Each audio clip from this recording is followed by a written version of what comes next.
Oi, alunos, oi, alunas, tudo bem com vocês? Espero que sim.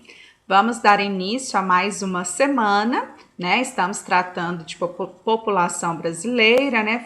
Falamos um pouco da densidade demográfica, né? Da proporção entre homens e mulheres, mulheres no mercado de trabalho, né? E hoje nós vamos falar um pouquinho sobre as migrações internas, né? E dar introdução à parte das etnias. Tá certo? Em relação às migrações, primeiramente a gente tem que recapitular, né, o que é migrar, né? Quando a gente fala que a pessoa migrou, né, que teve esse processo de migração ou emigração ou imigração, é o fato, né, da entrada e de saída de pessoas de um lugar para outro, né? Então, quando a gente fala de migração, é quando a pessoa ela é natural de algum lugar, de alguma região do Brasil, no caso, e ela vai migrar, né? Ela vai para outra região do Brasil ou para outro estado ou para outra cidade, tá? Vários são os motivos que fazem com que as pessoas migrem de uma região para outra, né? No caso do Brasil, nós vamos perceber os dados, né, das épocas que aconteceram os maiores dados migratórios, né? E para quais regiões, né, as pessoas saíram e para quais regiões elas foram e os principais motivos, tá certo? Então, as migrações internas, né, as migrações dentro do Brasil, né, aconteceram, né, acontecem desde sempre, mas com enfoque, né, principalmente após a década de 1930. E o principal tipo de migração que teve, né, nesses períodos entre 1930, com maior intensidade entre 1950 e 1960, mas que foi, na realidade, até 1980, com bastante intensidade, foram as migrações nordestinas, ou seja, a saída, né, do povo nordestino para as regiões centro-sul do país. Né? Então, as pessoas saíram em grande parte, né, dessa região e procuraram os estados da região central do Brasil, da região sudeste do Brasil e da região sul do Brasil. Então, a gente junta essas três regiões e formam, né, essa macro-região centro-sul do país, tá certo? Os principais motivos, né, que fizeram com que que fizeram com que essa população saísse, né, da região Nordeste e fosse buscar, né, viver em outra região.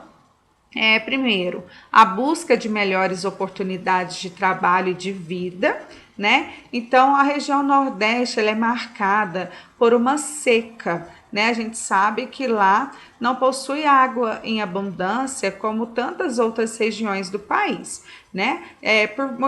Por esse grande motivo, né? Dessa escassez de água, muita produção agrícola, né? Não vai para frente, então as pessoas não conseguem plantar e colher com facilidade. Hoje sim, né? Hoje a gente tem métodos bem mais tecnológicos, mas nessas épocas, né, 1930 até 1980, não tinha tanta oportunidade, não tinham tantas empresas, não tinham tantas indústrias nessa região, então não tinha trabalho, né? Se não tinha tanta oportunidade, tanta oferta de trabalho, as pessoas passavam por grandes dificuldades, né? Fazendo, né, com que elas fossem buscar uma melhor qualidade de vida, que fossem buscar trabalho, né, em outra região do país, tá certo?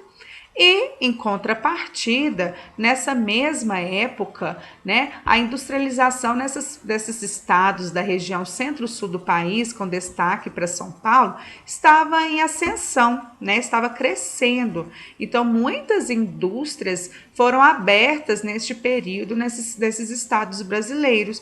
Então, se tinham essa abertura de indústrias, automaticamente abriam-se, né, muitas vagas. Então, precisavam de pessoas para trabalhar. Né? Então, juntou tudo, né? Juntou a falta de emprego e a falta de qualidade de vida na região nordeste do país para oferta de emprego em abundância nos estados da região centro-sul do país, com destaque para o estado de São Paulo, tá certo?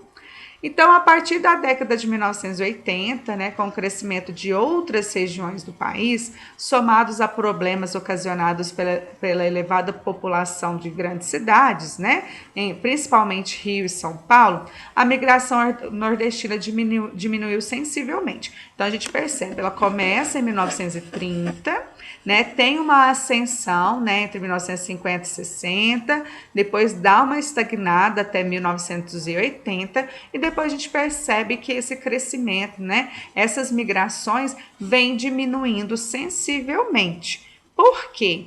Porque as grandes cidades aqui da região centro-sul do país estão com vários problemas, né, em relação, vários problemas sociais, não consegue ter emprego para todo mundo mais, né, a gente percebe que na indústria está cada vez mais tecnológica, a gente percebe robô e máquinas, né, ocupando o serviço humano, então não tem tanta oferta de emprego, né, então crescem muitas favelas, né, crescem o número de pessoas que vivem em vulnerabilidade social, ou seja, começa a passar por problemas aqui na região centro-sul do país, não é que chegou aqui todos os problemas foram resolvidos, né? Então, diminui, né, sensivelmente essa migração nordestina, tá? Hoje, a gente percebe, nós vamos ver no mapa a seguir, que existe uma migração polinucleada. O que quer dizer isso?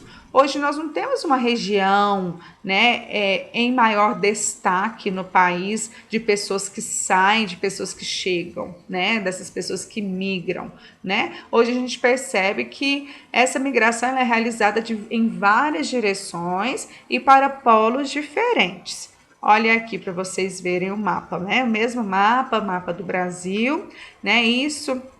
Do lado esquerdo, nós temos as migrações entre 1950 e 1970, né? E aqui, do outro lado, nós temos as migrações na década de 2000. Percebam, né? Essa seta verde são os principais fluxos migratórios deste período. Então, quanto mais espessa está a seta, né? Quer dizer que é o maior número de pessoas. Olha aqui a região Nordeste. A seta está totalmente de saída, né? Então perceba que ninguém ia, né? Grande parte, né, dos casos não tinha uma migração para o Nordeste. Era o contrário, as pessoas saíram para o Nordeste em direção a vários estados da região centro-sul do país, principalmente, olha a seta mais espessa aqui, principalmente para o estado de São Paulo. A gente percebe que alguns casos também para a região norte do país, né? A gente percebe alguns casos de saída menor, né? Números menores, mas saída de Minas e São Paulo em direção ao Mato Grosso, né? Quando favorece e cresce a agropecuária.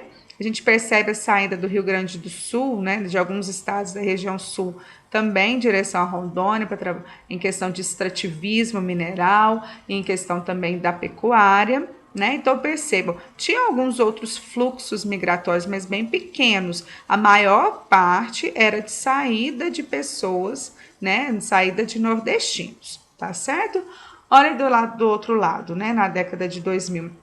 Você não percebe nenhuma seta tão espessa mais, né? Então não tem nenhum caso que merece maior destaque. É o caso que a gente fala do polinucleada, né? Percebo que tem tanto pessoas saindo do Nordeste, em região São Paulo, mas a gente já percebe o inverso também. Muitas pessoas saindo de São Paulo, voltando, né? Na maioria das vezes, voltando para o Nordeste. A gente percebe alguns fluxos entre Minas e São Paulo, entre Rio Grande do Sul e São Paulo, né? Entre os estados nordestinos, você percebe também este fluxo. Entre os estados do norte do país, você também percebe. Então, veja a diferença desse polinucleado, tá certo? Agora vamos falar, né, fazer uma introdução sobre as etnias, né, que formam e que formaram a população brasileira no decorrer dos séculos. É só a introdução que nós vamos falar deste assunto com mais clareza e com mais destaque depois do recesso de julho, tá certo? Então, a população brasileira foi constituída, né, ao longo de mais de 5 séculos, né, por diversos grupos étnicos, né, de 3 povos mais precisamente. Povos indígenas que aqui estavam, né, os negros africanos que vieram para serem escravos aqui no nosso território brasileiro, né, e dos brancos europeus que nos colonizaram, né, principalmente os portugueses. Né? Então aqui, né, nós tínhamos esse povo indígena, logo, né, vieram os brancos europeus e em seguida os negros africanos. Então nós tínhamos esses 3 povos, né, com mais, em maior número aqui no país. Né? No decorrer do tempo, houve uma miscigenação, ou seja, uma mistura entre esses 3 povos. E hoje nós temos aqui no país um povo muito mestiço, né? Um povo muito. Nós somos uma população bastante diferente quando a gente olha para traços físicos, né? Nós somos uma população bastante igual, como a gente percebe em alguns países, né? No mundo afora.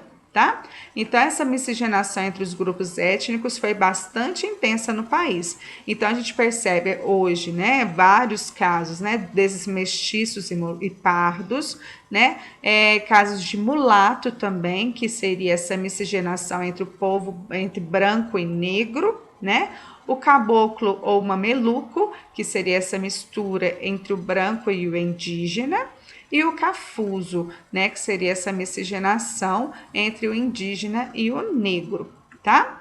Tem essa tabela aí no livro de vocês, trouxe para vocês perceberem, né, o percentual da população entre as décadas de 1950, 1980 e 2010. Percebam, né, no decorrer do tempo, o número da população branca foi sensivelmente diminuindo, né? Em 1950 era a maioria da população, hoje a gente percebe, né, que não é mais, né? Tem menos da metade da população branca aqui no país, né? Percebam que os negros também, o número diminui sensivelmente, e percebam claramente, né, o aumento, né, no número de povos pardos, né, que nessa época, na década de 1950, era um pouco mais de 26%, hoje é quase metade da população. Né? Temos alguns casos de amarelos, né, asiáticos e indígenas, né, e os não declarados. Né? Então percebam que nós não somos uma população branca, né? E isso abre para muito debate, né, em questão de preconceito racial, né, em questão de tanto que a população negra e parda sofre, né, sendo que se juntarem aqui os 2 povos, né, dá mais da metade da população brasileira, né? Então aqui no país é inadmissível, em qualquer parte do mundo, né? Mas falando de Brasil, é inadmissível, né, ter racismo, ter preconceito racial, porque a nossa população, ela é negra, ela é parda, tá certo? Atividades do dia. Aí nós vamos falar desses 3 povos com mais detalhes e dos povos asiáticos nas próximas aulas, tá certo? Vocês vão ler o texto da semana entre as páginas 61 a 63, lá em cima, né? Precisa ler sobre a etnia claramente. Vocês vão anotar aí suas dúvidas, seus questionamentos e vão apenas responder as questões da página 62, tá certo? Venho com a correção dela na próxima aula. Um grande abraço.